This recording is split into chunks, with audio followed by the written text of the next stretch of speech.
کرنے والے ہیں۔ اسی منتہی الاعمال کے اندر یہ قصہ موجود ہے۔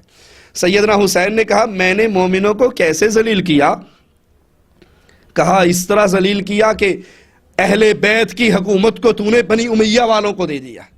کہا اگر میرے ساتھی میرا ساتھ دینے پہ تیار ہوتے، اگر میرے ساتھی میرا ساتھ دینے پہ تیار ہوتے تو پھر ماجرا اور ہوتا۔ مجھے تو کوفے والوں تم سے ہی ڈر تھا کہیں مجھے پکڑ کر تم خود مجھے بنی امیہ کے حوالے نہ کر دو۔ وہ جامع مسجد کے نام سے کوفی نکلا اور سیدھا گورنر ہاؤس پہنچا اور مسلم بن عقیل کو گرفتار کروایا۔ یہ کوفیوں کی، کوفے کے شیعوں کی غداری کی خبر کتاب الارشاد نے دی، منتہی الاعمال نے دی، اور اسی احسن المقال کے صفحہ نمبر 405 پر، تذکرۃ الاطہار کے صفحہ نمبر 299 پر سیدنا حسین کی 3 شرطیں موجود ہیں۔ سیدنا حسین کوفے کے شیعوں کے سامنے کھڑے ہو کر 3 شرطیں پیش کرتے ہیں۔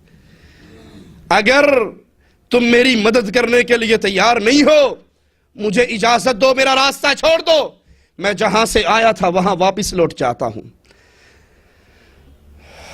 اخبارات کی زینت بننے والا یہ شعر، چینل کے ذریعے پھیلنے والا یہ شعر، قتل حسین دراصل مرگ یزید ہے، اسلام زندہ ہوتا ہے کربلا کے بعد۔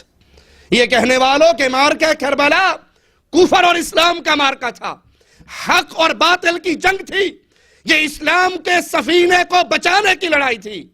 مجھے بتاؤ، جو مومن کافروں کے سامنے آ کر صفے بنا لیتے ہیں وہ واپسی کی باتیں نہیں کیا کرتے۔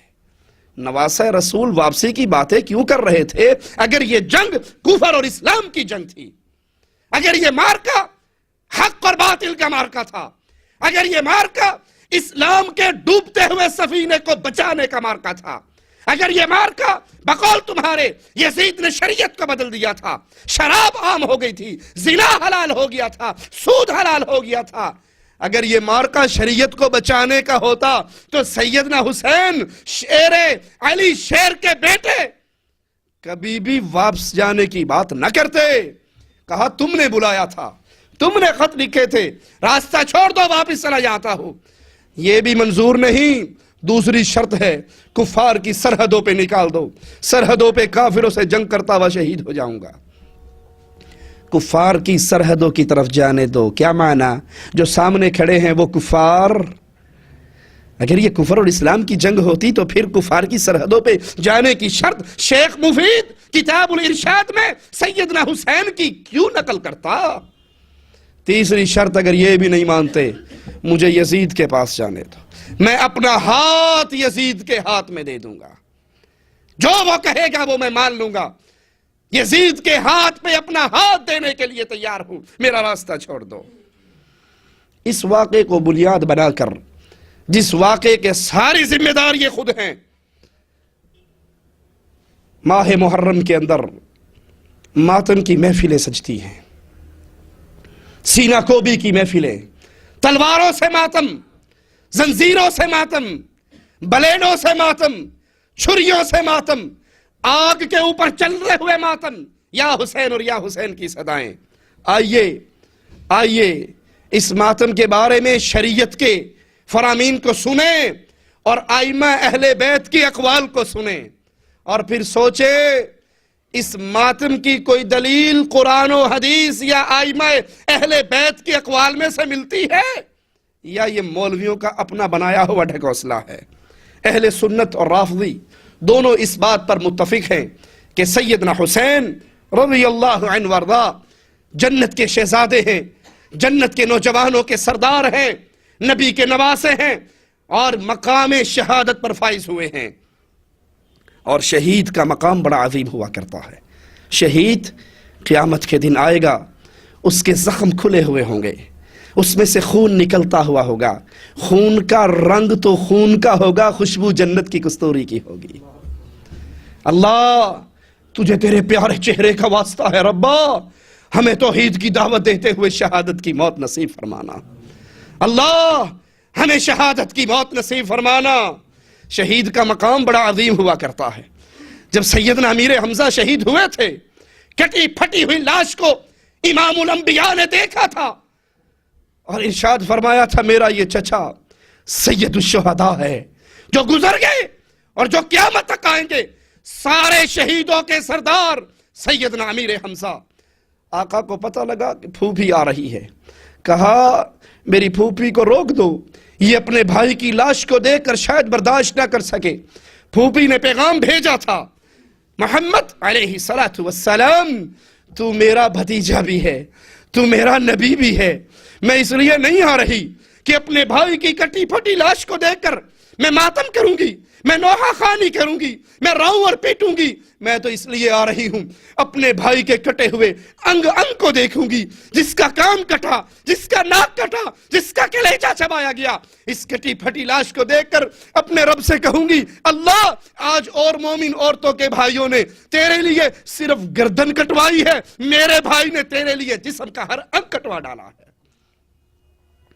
جب یہ شہادت کا مقام اتنا عظیم مقام ہے کہ شہید کا قطرہ خون زمین پہ بعد میں گرتا ہے، رب اس کے گناہوں کو پہلے معاف کر دیتا ہے، تو پھر مجھے بتائیے، ذرا سوچئے، اللہ کے لیے سوچئے۔ پھر اپنی بات کو دہراتا ہوں، مقصد چھیڑنا نہیں، طنز کرنا نہیں، گالی دینا نہیں، کسی کو تکلیف پہنچانا نہیں، مقصد یہ ہے یارو اگر ان عقائد پہ ہماری زندگی نہ گزری جس کو محمد کریم لے کر آئے، اس گرم نرم چمڑی کو جہنم کی آگ سے بچانا مشکل ہو جائے گا۔ آؤ اس دین پہ اکٹھے ہو جائیں جو دین محمد ہے صلی اللہ علیہ وسلم۔ جب شہید کا مقام اتنا عظیم ہے تو شہید کا ماتم کس طرح؟ شہید کے ماتم کی کیا دلیل ہے؟ کیا دنیا والوں کو تم اسلام کی صورت کو بگاڑ کر ان کے سامنے پیش کرنا چاہتے ہو کہ مسلمان اتنی بزدل قوم ہے کہ ان کا ایک بندہ اگر مر جائے تو 1300 سال گزر گئے، یہ ایک بندہ مرنے کے باوجود بازاروں اور گلیوں میں رونا دھونا بس نہیں کرتے، یہ ایک بندے کی موت کو برداشت نہیں کرتے؟ تم اسلام کو مسلمانوں کو بزدل بنا کر پیش کرتے ہو۔ ارے شہادت اس کی تمنا حسین کے نانا نے کی تھی صلی اللہ علیہ وسلم، کہا تھا جی چاہتا ہے اللہ کے لیے شہید ہو جاؤں، صحیح مسلم کی روایت ہے، پھر زندہ کیا جاؤں، پھر شہید ہو جاؤں، پھر زندہ کیا جاؤں، پھر شہید ہو جاؤں، پھر زندہ کیا جاؤں، پھر شہید ہو جاؤں۔ یہ شہادت تو اتنا عظیم مقام ہے، تم سیدنا حسین کی شہادت کو اگر مانتے ہو تو ماتم کس لیے کرتے ہو؟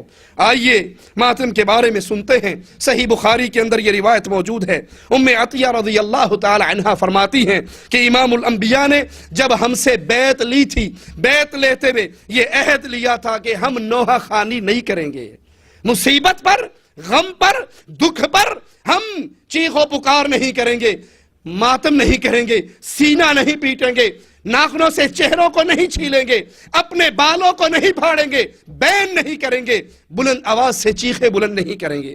صحیح مسلم میں ہے، امام الانبیاء فرماتے ہیں لوگوں کے اندر دو باتیں ایسی ہیں جن کا ارتکاب کرنا کفر ہے۔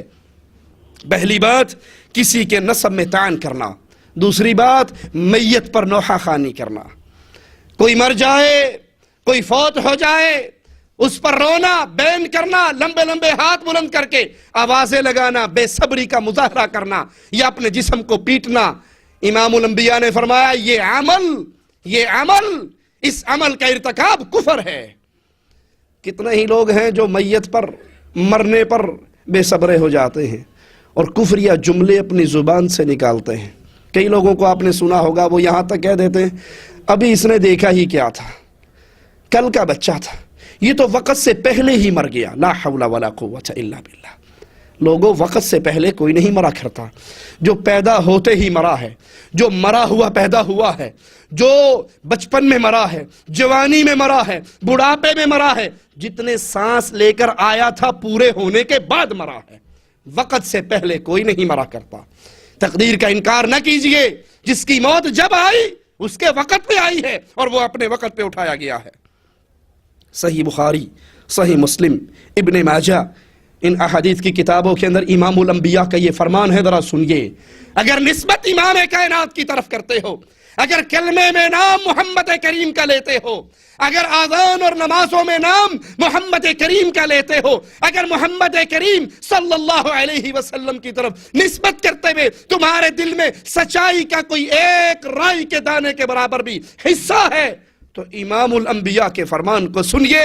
آپ نے فرمایا لیس منا من ضرب الخدود وشق الجیوب ودعا بدعوى الجاہلیہ، وہ ہم میں سے نہیں جو اپنے رخساروں کو پیٹے، چھریوں سے ماتم کرنے والوں، زنجیروں سے ماتم کرنے والوں، آگ کے اوپر چلنے والوں۔ امام الانبیاء فرما رہے ہیں، نبی کی حدیث ہے، نبی کا فرمان ہے، آقا کا اعلان ہے، لیس منا، وہ ہم میں سے نہیں جو رخساروں کو پیٹے، کپڑوں کو پھاڑے اور زمانے جاہلیت کی طرح نوحہ خوانی کرے۔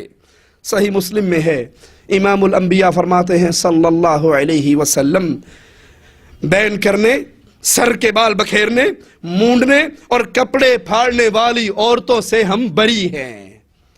امام الانبیاء برات کا اعلان کر رہے ان سے جو میت پر، جو مرنے پر، جو غم پر، دکھ پر، مصیبت پر بین کرے، کپڑے پھاڑے، بال نوچے، چہرہ پیٹے۔ امام الانبیاء فرماتے ہیں وہ عورتیں ہم میں سے نہیں ہیں۔ ابن ماجہ اور مسند احمد میں ہے، رسول کریم صلی اللہ علیہ وسلم فرماتے ہیں نوحہ خوانی کرنے والی عورت اگر توبہ کیے بغیر مر گئی، قیامت کے دن وہ اس حالت میں اٹھائی جائے گی کہ آتش گیر مادے کی قمیض پہنی ہوئی، خارش کی زرہ پہنی ہوئی، اور مسند احمد کی روایت ہے کہ اس پر جہنم کی آگ کے شعلے پڑتے ہوئے ہوں گے۔ یہ دلائل میں نے صحیح بخاری سے، صحیح مسلم سے، مسند احمد سے، ابن ماجہ سے، اہل سنت کی کتابوں سے دیے ہیں، جس میں امام الانبیاء نے ماتم سے منع کیا۔ امام الانبیاء کے پیارے بیٹے سیدنا ابراہیم آپ کی گود میں وفات پاتے ہیں، آپ ان کی وفات پہ غم میں یہ جملے کہتے ہیں، ابراہیم تیری جدائی نے ہمیں غمگین کر دیا ہے، تیری جدائی سے ہم غمگین ہو گئے ہیں، لیکن ابراہیم زبان سے وہی کہیں گے جس سے ہمارا اللہ راضی ہوگا، انا للہ و انا الیہ راجعون۔ میرے نبی کی آنکھوں سے آنسو بہنے لگے۔ صحابی نے کہا آقا آپ رو رہے ہیں؟ فرمایا یہ بغیر آواز کے رونا، یہ آنسوؤں کا بہانا، اے میرے ساتھی یہ تو رحمت ہے جو آنکھوں کے ذریعے بہ رہی ہے۔ ماتم کرنا اگر اسلام میں جائز ہوتا، جس سال کو عام الحزن قرار دیا گیا، خدیجہ کی وفات پہ نبی ماتم نہ کرتے، امیر حمزہ کی شہادت پہ نبی ماتم نہ کرتے، ابراہیم کی وفات پہ نبی ماتم نہ کرتے، اپنی بیٹیوں کی وفات پہ ماتم نہ کرتے۔